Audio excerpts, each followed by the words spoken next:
Join us as we celebrate 50 years of cheers, tears, and celebrations we'll never forget on our home turf. Look out, right through!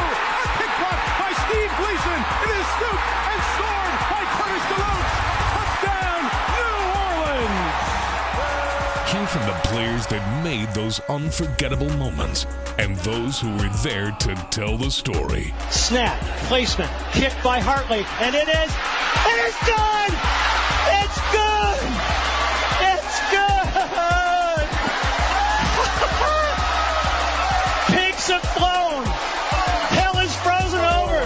The Saints are on their way to the Super Bowl. Taking us on this half-century journey are your hosts, John DeShazier and Gus Kattengo. The Saints win! Welcome to Home Sweet Home, a New Orleans Saints podcast presented by Caesars New Orleans. We take a look back at 10 of the greatest games inside the Caesars Superdome. John DeShazier, NewOrleansSaints.com, Gus Kattengo with you. There are several phrases in the New Orleans Saints history that if I just say it to you, you know exactly what I'm talking about. Hakim drops the ball. You know what I'm talking about, don't you, JD? Yeah, you flash right to it. You know exactly what's going on. You know exactly what happened in that game. And this is what happened in that game. Angling it for the near sideline. Hakim drops the ball! Hakim drops the ball! Brian Milne might have fallen on it at the 10-yard line. You gotta be kidding me. It is the New Orleans Saints football. Brian Milne, the most unlikely hero of them all, falls on the fumble, the muff by Hakim.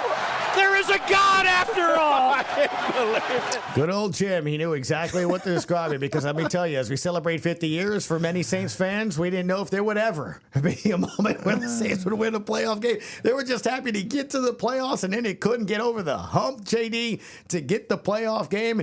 And you heard how silent it was right before that punt, sir, because the Rams were about to get the ball, and we all were dreading the drive down the field to lose the. And then he drops the ball.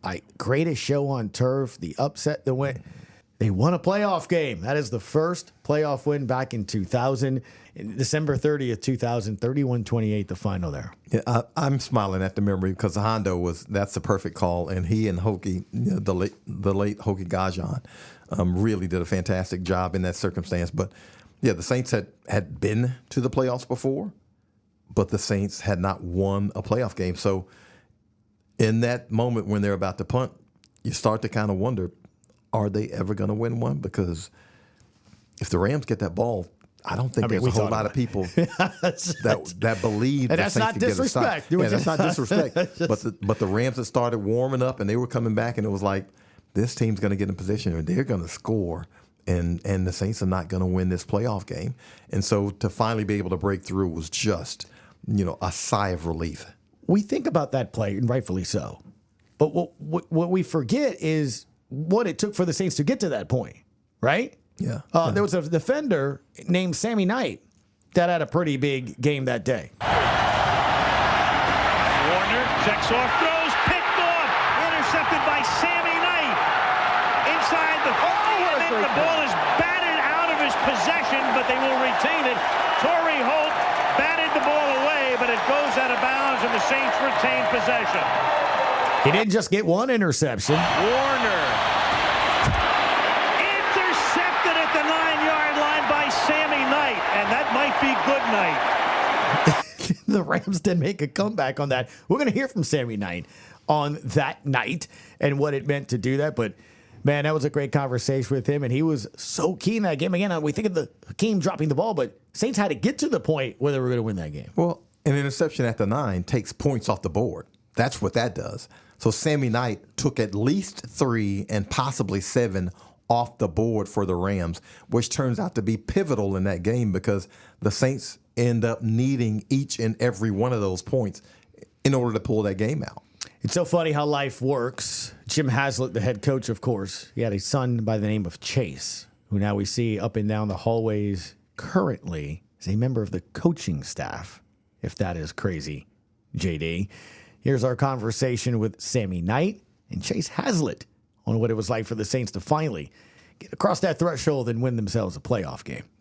Angling it for the near sideline. Hakim drops the ball! Hakim drops the ball! Brian Milne might have fallen on it at the 10-yard line. You gotta be kidding me. It is the New Orleans Saints football. Brian Milne, the most unlikely hero of them all, falls on the fumble, the muff by Hakim.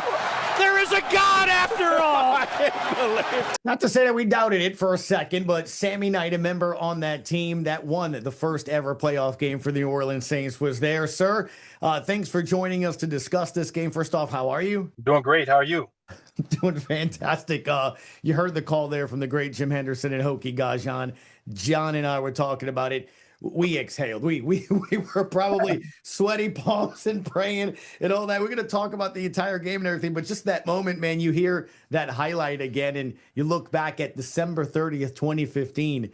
What do you remember? You know what? What I remember about that game, man, was just we were playing the Rams. You know, at that time, the Rams, we couldn't stand the Rams. So, you know, it was just another opportunity to go out and play against our rivals at that time. So they always had a great offense and, you know, it was always a challenge just to play against the best. They were the best offense at that time. So it was an opportunity for us to go out and play against them. So we were looking forward to it. Yeah, Greatest show on turf, you know? Yeah, exactly. Greatest show on turf. Hey, Sammy, I'm a little hazy. Were you on the field on special teams or had you developed as a savvy vet who was so productive that you didn't have to play special teams? No. I wasn't on the punt team on that period. I wasn't on for that. For some reason, I wasn't on there. You know, I wasn't on the punt team during that. So when you're watching that on the sideline, what's going through your mind at that time? You know, hey, let's get ready to go get another pick.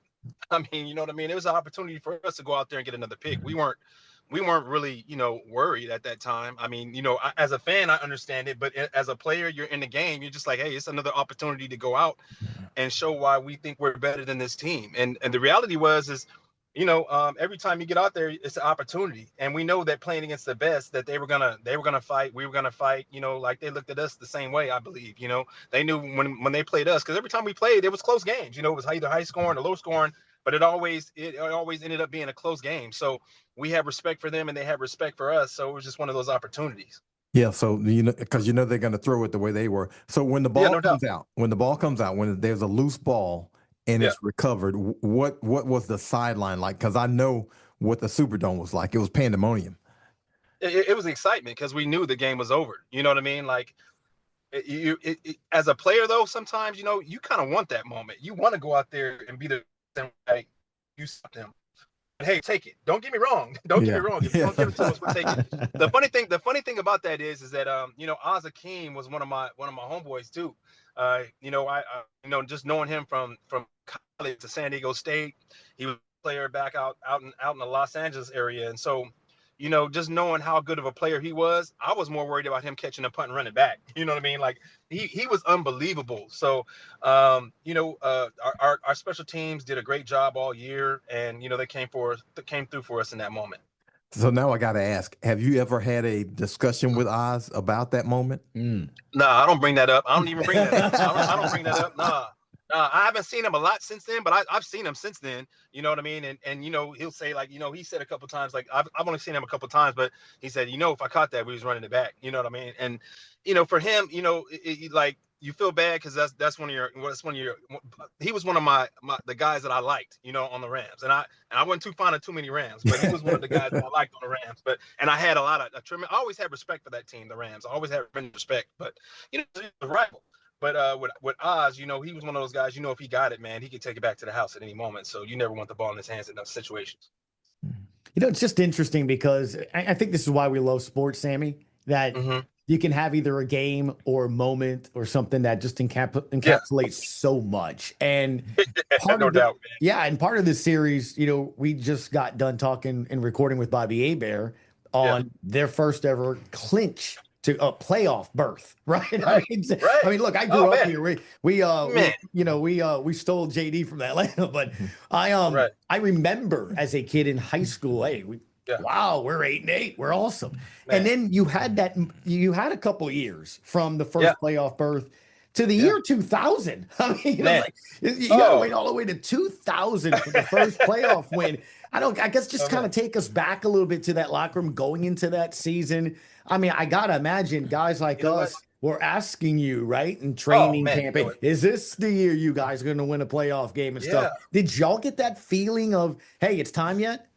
Oh, no, no doubt, no doubt. So for me, I came in the first year that Dick had got there. I came in '97. So for me, it was a unique experience because I was a California born and bred boy, a city boy, and then coming out to the country of Louisiana and never having really experienced the South. It was an eye-opening experience to me. Fans were wearing the bags and everything. They were considered Aints at that time. So, and for me coming back home from being from California, it was the Niners and the Raiders. I was used to seeing a lot of teams win. I was never really fans of either one of those teams, but I was used to seeing a lot of teams win. And so when I got there and got to meet the Louisiana people and saw what great fans they were and how heartfelt they were and how much the Saints meant to them, it was eye-opening. It was a great experience just get to meet the fans and see the passion that they had, because in California, we had a lot of fair weather fans. You know what I mean? They'll break a Raiders jacket out only the week after they win, so that would happen a lot. But in New Orleans, it was totally different, man. The fans were real passionate. Even though they were upset that we hadn't won, they were still supportive, and I appreciated that about them. And so, just them telling stories, you know what I mean, like about all the tough, close calls that they had, and then knowing when to get to that game, have the first playoff game, have the blowout in the first half, and then have the Rams come back. I could hear them in the stands. Oh man, here we go again. I can understand why they felt like that and why that was such a big moment to the people of Louisiana and why it meant so much because, like no other state, I've been all across America. Another state supports their team like Louisiana supports their teams. And so, it's a special place, it's special fans, and it's something that you all ought to be proud of. And I understand it. And that's why, when you put that fleur-de-lis on your shoulder and you go out in the field, you got to really play with your heart. It's bigger than you. Well, Sammy, I got to admit, I didn't feel too great as that game was progressing because they weren't going to come back. but I will say this. You said you wanted to get back on the field as a defense late in that game because you wanted to get another pick. The Saints intercepted Kurt Warner 3 times in that game, 2 of which belonged to one Sammy Knight, one in the second quarter, one in the fourth quarter. You had a monster game there, my man. What do you remember most about that game? Because I got to throw this in too. That first interception, you fumbled it out of bounds. They stepped out of bounds, but it did go out of bounds. It did go out of bounds. Yeah, they did give me. I tried to play it off. Play it off too. But you had 4 passes defense. You had the 2 interceptions. You had 5 tackles. You had some kind of game, and especially you intercepted one down in the red zone, which means a whole lot in football. And you intercepted one, and it led to a field goal. So, what do you remember most about your performance in that game? Do you remember, I guess, the specific defensive calls on those interceptions? Yeah, you know what? I remember the calls. I remember it was a 43 where we used to have a double coverage where we played cover 4 versus 2x2 sets, and then versus trip set we would go like a 3 buzz. What they're playing right now, a lot of teams are playing right now, and we ran that a lot versus the Rams, and I was just trying to bait Warner a lot because I knew he liked to look off. He liked to go to certain people in the red zone, and fortunately for us, we got a lot of pressure, and he threw it. He took the fruit. I mean, or he bit the fruit. So we did a really good job, I think, as a unit of really working together, the pass rush and coverage and the disguise. And so that was very important for a defense, really to disguise, because when you play Kurt Warner, he already knows your defenses, and it's not like after playing him for a couple of years you recreate what you're going to run. It's only so many defenses that you can run. So for him, it's just about giving him different looks and then trying to show him something and take it away, and then let him have it, let him go ahead and have that little piece of cheese, and then set that trap. Well, he mentioned them, and I was bored earlier today, so here you go, man. Warner checks off, throws, picked off, intercepted by Sammy Knight inside the 50, and the ball is batted out of his possession, but they will retain it. Torrey Holt batted the ball away, but it goes out of bounds, and the Saints retain possession. So there you go. That's your first one, and the second one. Warner intercepted at the 9-yard line by Sammy Knight, and that might be good night. All right, there you go. Is that a bumper sticker? Did you make that into a shirt? It might be good night. Did you get any money out of that? Nah, I got nothing out of it, man. No siree, Bob. But it was a great experience, having that first playoff win. It was unfortunate for us that we had so many injuries because we really thought that we could have won it that year. Honestly, we felt like if we could have played healthy and been healthy offensively going in and playing Minnesota, we could have beat them as well. But you know how it is. That's just the way the cookie crumbles. So Fortunately for New Orleans, they were able to get that Super Bowl, and so I was happy for the city, happy for the organization, Mr. Benson and his family to finally get that win, and most importantly for the state of Louisiana to be able to hold that trophy. Sammy, I've got to ask you, and maybe I've asked you this before, but if I haven't, and if I have, I apologize. You were one of those guys who you weren't the fastest guy in the world, you weren't the most athletic guy in the world, but the ball found you, or maybe it was you who found the ball. What was it? What was the instincts like that? Was it more film study, anticipation? What was it? It definitely it was film study, and other things. I'm actually starting a nonprofit with my brother, and it's centered around mental fitness, and it's really about equipping the athletes with tools, competitive resilience, mindfulness, just these areas of mental support that these athletes need, and a lot of it was just things I learned along the way. And I think that we say mental toughness, but a lot of the time we can't really describe what that really is, and it's really being prepared before you get out there. And so that you're able to deal with the toughest situations, or being able to adapt to things that you might not be ready for. So for me, it was really film study was huge. I was fortunate enough to have some great coaches too. Rick Venturi, while I was there, was really huge.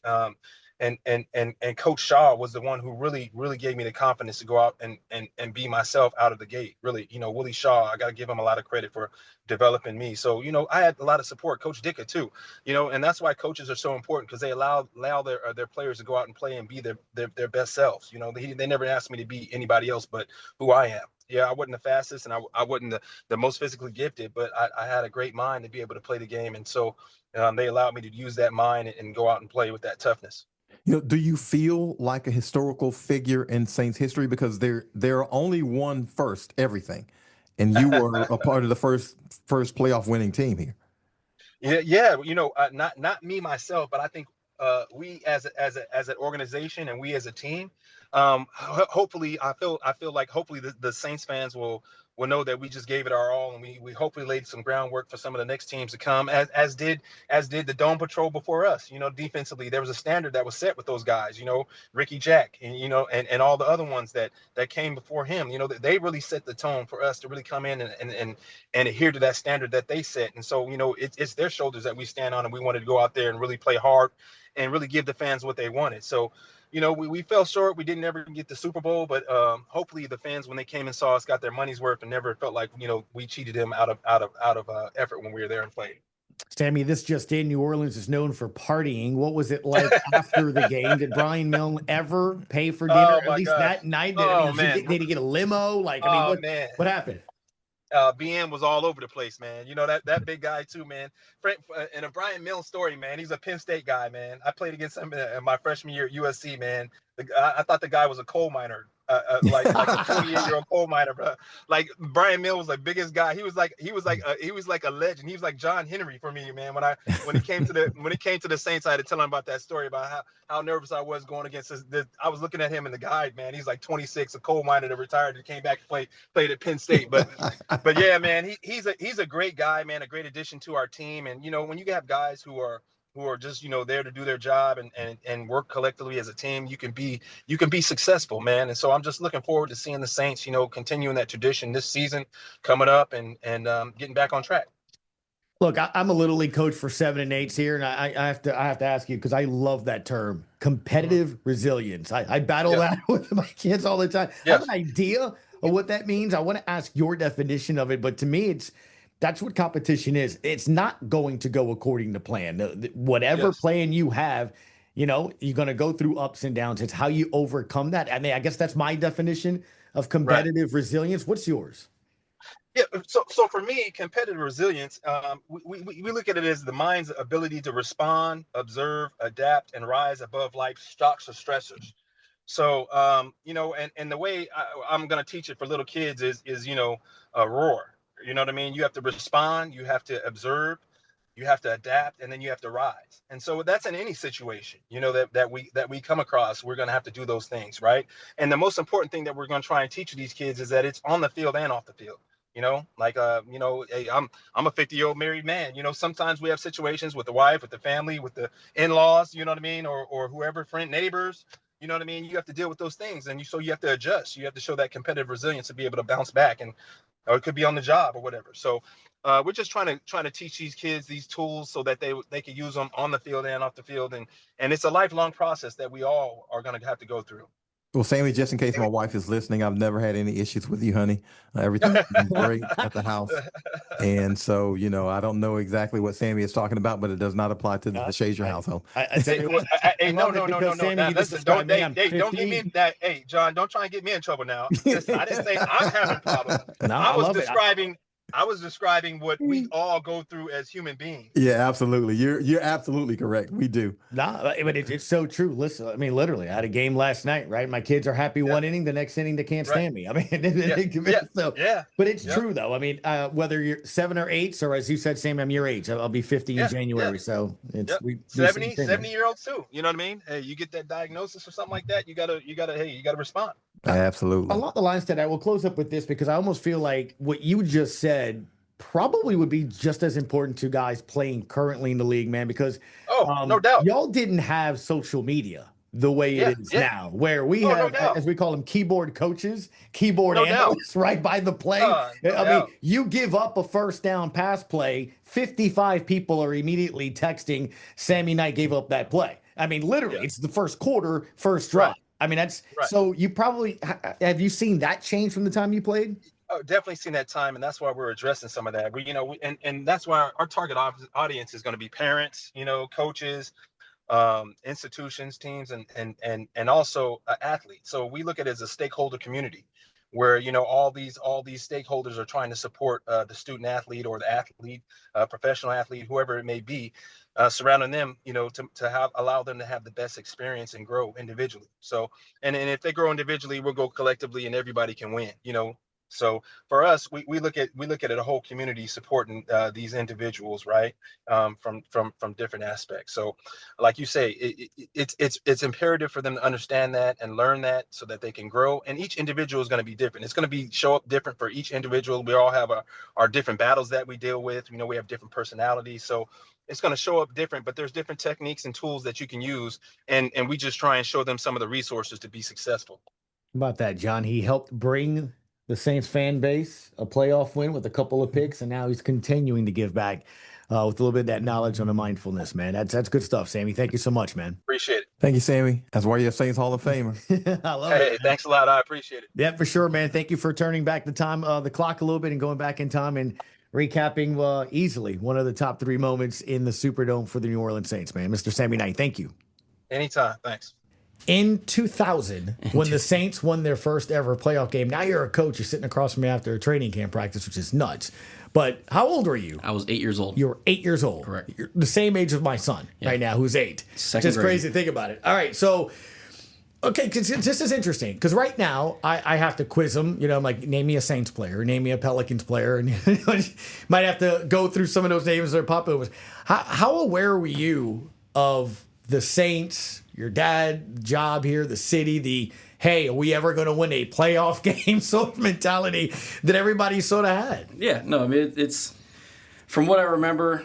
Obviously, if you win in this organization, the fan base truly loves you. They embrace you. They take you in. And I just truly remember when that 2000 playoff win happened, just everywhere we went, it was people swarming, asking for pictures, buying drinks for my parents. But it was definitely the fan base in this place. They truly embrace when you win here. By no means am I comparing myself to your dad, but every now and then, like Carver will tell me, oh, are you kind of famous? Or you talk on the radio and stuff like that? I'm like, yeah, kind of in that aspect of it. As a kid, though, being around it, and obviously it wasn't just that year. You've been around your dad, obviously, his whole coaching life. But is it hard to even kind of grasp the concept of my dad's the head coach of an NFL team or something like that? Or it's just still dad, right? I mean, I kind of feel that same way, at least with Carver. He did a great job of balancing the work life and family life aspect of it.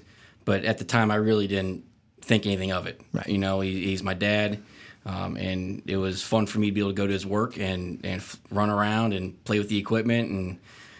take the medical tape from the training room and make it into the balls and throw them around and jump in the cold tub. But yeah, that was my childhood. I bring that up, Chase, just because to me it's one of those things where leading up to that game, leading up to that season, leading up to that period, we've talked with Bobby and the team that finally got into the postseason, and it was like, well, we'd like to win a playoff game, and that was most of the 90s.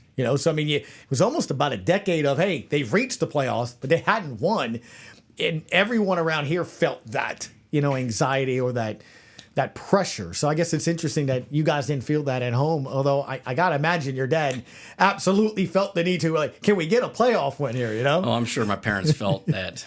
But me, I was just young, 8 years old, running around, not knowing, just having fun. Did that game feel any different at all? I mean, looking back on it, I still remember the commentary of Az-Hakim dropped the ball, the most unlikely hero of them all. There's a God after all. I mean, that's all still resonates in my brain to this day. So it was definitely a cool. Brian Milne, fell on it on the 10-yard line, something like that. I mean, you have a better memory than me, but that's the point, right? That's what I remember the most, and it was definitely a awesome experience. Awesome. Well, I guess that's kind of the next era I want to go into. Now that you're into coaching here, do you understand, I guess, a little bit better now how difficult it is just to get into the postseason, get a playoff win, everything that goes into the work? I mean, we're outside, in the heat right now in July, trying to play in January. It's crazy, isn't it? Yeah, it's hard. This league is hard to win. It's hard to win in, and it truly is about the details. So if you don't focus on the details and knock those out the park, you aren't not going to sniff the postseason. So it's all about the details. When did you start sniffing around thinking about coaching? My whole life. It's all I've ever known.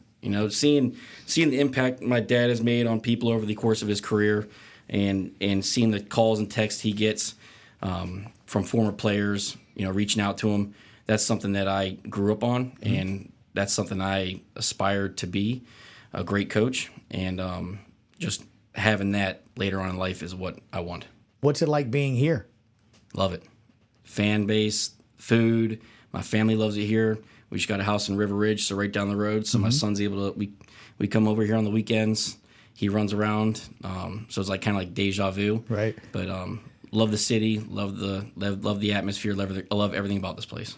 I guess as we wrap up, it's almost kind of full circle from this aspect of it. You being a part of, with your family and your dad, that game that kind of against the first playoff win, right? You can't be a Super Bowl champion if you don't win in the playoffs. And then to see this team become a perennial playoff team, and now the goal trying to get back to that, and you're here being part of the coaching staff. So it kind of almost feel full circle when you think about it from that standpoint, in that game kind of set the stage for future success of where this team was going to be. And we had that success, been a bit. Now we're trying to get back to it, and being a part of kind of that rebuild and kind of that energies kind of feel almost like a full circle thing. Huh? I mean, we're trying to win a Super Bowl, right? That's the number one goal. So when those guys won the Super Bowl, that's what we strive for, right? Try to get back to that stage, and that's what we're working for. All right. Anything else that stands out from that game, or you think, or just like memories? I mean, like people, like when you say Chase Hazler, people still. I know. I was talking to my mom about this the other day, actually, and she mentioned we went to Empastada's after the game, and she just mentioned that we couldn't even eat dinner because just the people were just swarming inside, and it was, that's what I remember. So Saints tight ends coach Chase Hazler, thank you for your time, man. Appreciate it. John, our thanks to Sammy and Chase, and man, we could have had so many people go there and talk about it, but it's one of those moments, man. It's why, to me, it's one of the top 3 games. It's probably number 3 to me, just because they finally did it. They finally won it, and it was a chance to become a team like everyone else that we had seen on TV. They win a playoff game. Yeah, exhale. I mean, there had been some heartbreak before then, obviously, because the Saints, the franchise, had not won a playoff game. And so, again, you're getting into a situation where you're wondering, is this going to happen? Why does this keep happening to this franchise to the point where it can't win a playoff game? Not a situation where, hey, they won a few and now they're on a bad streak, but they had not broken through. And so, to get to that point, a huge sigh of relief, and that makes you feel like, okay, bigger things can happen for this team. Now that you clear one hurdle, there are a few more to go, but you can't get to the third, fourth hurdle until you clear the first one. And so they finally cleared the first one. Yeah, no doubt. 9 seasons later, 9 more years later, the biggest of all hurdles we're coming at is coming up in our countdown as we're looking back at 10 of the greatest games in Caesars Superdome history. As always, I appreciate you for tuning in, and we'll have that for you here shortly here as well. You've been listening to Home Sweet Home, a New Orleans Saints podcast presented by Caesars New Orleans. We'll see you next time. Thanks for listening to Home Sweet Home, a New Orleans Saints podcast presented by Caesars New Orleans. Favre sprints to his right, throws back across the middle, and he's intercepted. Porter. For the latest on the black and gold, check out NewOrleansSaints.com. And be sure to check out the New Orleans Saints podcast for the latest news from your favorite team. Will he get it here? Yes! Touchdown pass, 5-4-0 in the 504. We'll catch you next time on Home Sweet Home.